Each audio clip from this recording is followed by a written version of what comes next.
हम मीनू झा गोर लगै छी समस्त मिथिलावासी के। एकटा बजरंगबली के गीत लऽ कऽ उपस्थित छी। कोशिश करै छी नीक लागै सब गोटे के। धन्यवाद। जय मिथिला, जय मैथिली।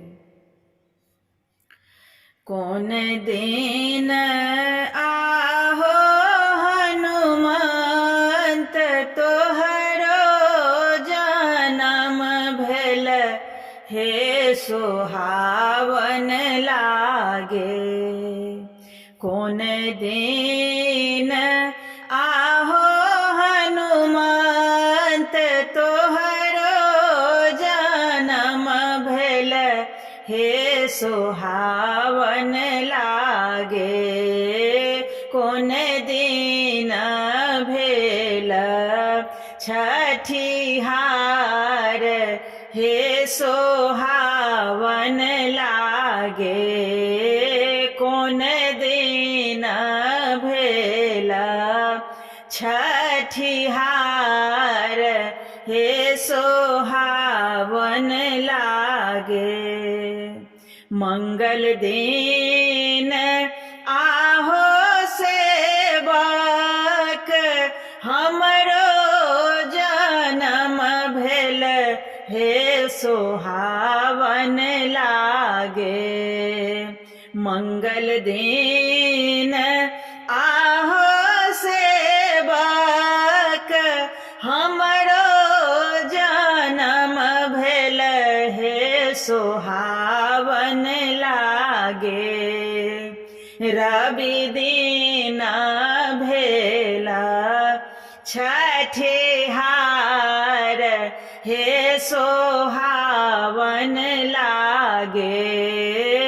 रवि दिन भेल छठिहार, हे सोहावन लागे।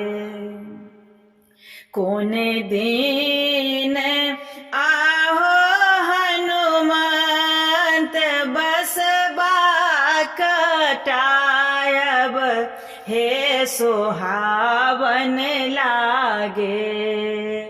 कौन दिन आहो हनुमंत बसबा कटायब, हे सोहावन लागे।